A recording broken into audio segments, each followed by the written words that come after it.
Hey guys, I am doing this video for car control, or essentially drifting, but they kind of go hand in hand. But my purpose behind this is to show you guys some technique.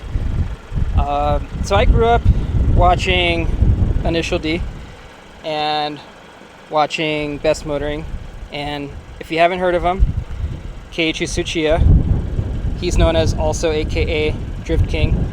He's actually one of my idols, and I just grew up watching him drive. He was a race car driver in different Japanese touring classes, and he would, drift, and then he kind of became self-made. And he started all up in the mountain roads, just driving cars fast, and older 80s cars, tire technology was not much, and cars were under power, but they're super light, so then they just slide when you're carrying the momentum, and that's how he kind of got the reputation. So he created something called the Drift Bible, and it actually teaches you every single technique of drifting. There's several of them, and I'm going to kind of break it down and go into some of those as well. But essentially, he goes through the few, and I'm going to show some of the obvious ones, and I'm going to show some of the not so obvious ones. But either way, there's many ways to drift, right? There isn't just one way to do it. There's many ways. But ideally, all you really need is to start off with a car that's, one, rear-wheel drive, like this platform, and just whatever you have. I mean, you don't need a lot of power. You don't need any kind of special tire. It's just you and the car, and you just need open space. Drifting, the sport, is pretty popular. It's fun. It's exciting. It does require, there's the consumables, right? So you go through tires pretty quickly. Oils, you're breaking down your oil because you're constantly redlining it or driving it really hard. And then there's brakes, and then there's all these other stuff. And then that's all outside of if you don't hit anything. So if you crash, then there's other stuff that break, other components. So it can add up, but there's also ways to do it where it's not expensive. And essentially, I'm doing this in this car. This car is completely stock. I haven't done anything to it other than, if you've noticed, if you picked up on it, these are actually the stock base model wheels from the GR86. As you know, this is a Trueno Edition. It comes with Michelin Pilot Sport 4s, bigger wheels. I downsized a little bit. I kept the tires that it came with, just the all seasons, and I'm just gonna go ahead and have some fun with them. All right, so in the GR, if you do want to slide around, go on the track or whatever, you do have to disable traction control, which I've already done. And it's just the two buttons down here in the middle. You got your track button. You just hold that until the cluster changes, kind of like S2000 style, but it goes from looking like a clock and going from horizontal left to right. And then the button on the left, you also have to hold that off because that also disables stability control completely. Once you do those two things, you'll be ready to go. Other than that, there's nothing else to this car. Like I mentioned, I just downsized and downgraded on tire, but it's essentially the stock tire, just with less grip, and that's what I wanted. So I'm just going to run through briefly some of the technique. I'm going to show you the one technique that's very easy for everyone to do is just power over, and that's literally when you're in a turn, you're just entering the turn, give it some gas, the rear will step out, you'll break traction, and then that's power over. One technique. The second technique is e-brake. Another way to break traction is when you're in the car, if you're in a manual car, you just basically hit the clutch. So let's imagine I'm rolling, hit the clutch, pull the e-brake, I am rolling, and then hit the e-brake so you break traction, and then drop it, and then release the clutch, give it gas, and then that's one way to initiate a slide. E-brake is really easy. It's probably one of the easiest to do. If power isn't working or whatever scenario you're in, e-brake is another way to get to break traction. That's two. The third technique is braking. If you're carrying enough speed, if you brake hard enough, you'll actually weight transition the weight from rear to front, and that'll actually allow the rear to step out into a turn, and then you initiate a drift, then braking traction. Because if you have weight in the rear holding it down. Once you lift that weight off and then begin to whether brake or slide, it'll just initiate automatically, that abrupt shift of weight. So that's 3. And then the 4th is inertia. And inertia is essentially if you're carrying enough speed and if you kick the car enough times, it'll actually lose control in the rear. You'll break traction, and then that's how you can initiate a slide that way. So that's inertia. That's 4. 5, the 5th one I don't think I can do here because the parking lot isn't big enough. It's liftoff. You'd have to be carrying a substantial amount of speed in order to do liftoff because it's exactly what it sounds. You're on the gas approaching the turn, then you lift off the gas, lift off, and then the rear, again, shifting the momentum, kind of like braking, but it's engine braking, will take the weight off of the rear, breaking the traction loose from the rear, and initiate a slide. I definitely don't have the space for that. I don't want to try it because I might go off the ravine over here.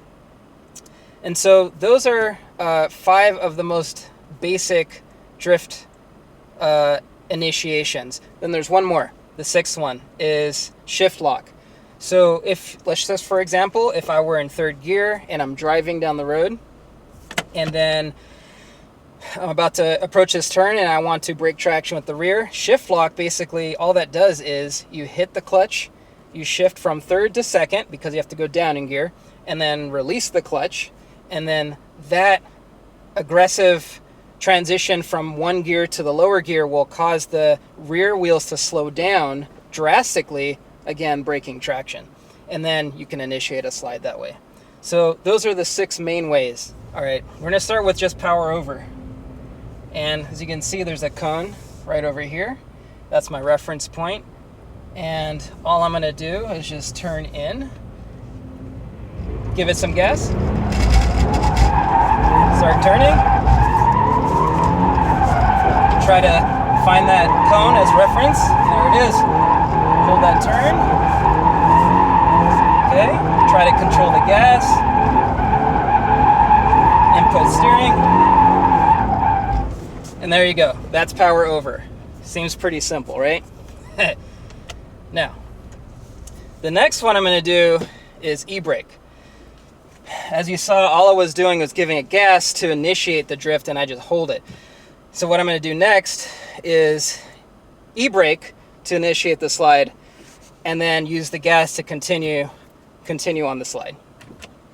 So let's try the other way.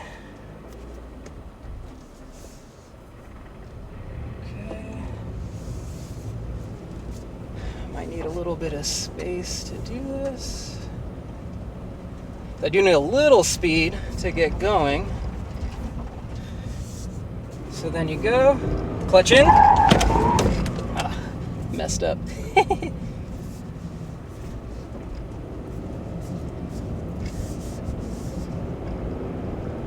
E-brake.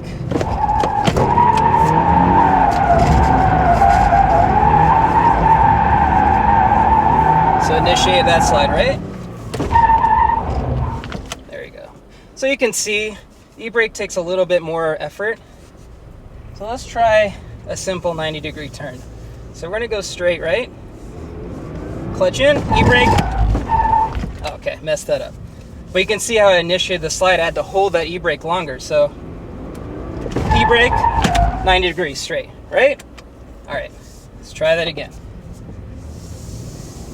90 degree. E-brake, essentially 90 degrees. Let's try that again.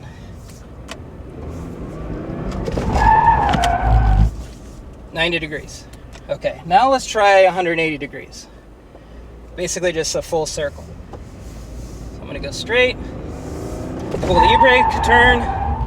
Okay, so I almost made it, but that is basically because I needed more speed. I wasn't carrying enough speed, so I need to carry more speed, pull the e-brake. I can swing it all the way around. So let's try that again.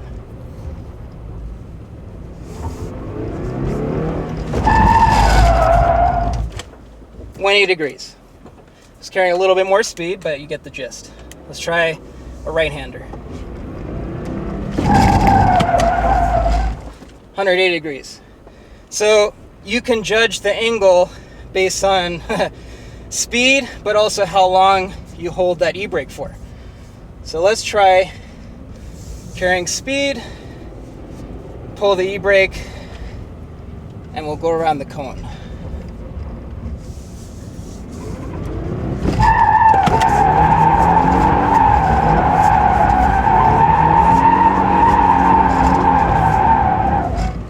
There you go, e-brake. So here's a replay from the drone of me doing power over. As you can see that I stepped on the gas, I turned in, and I started to see how much throttle input I needed for how much steering input. After a while, you can see I got the flow of it once I figured out the balance in between throttle input and steering input.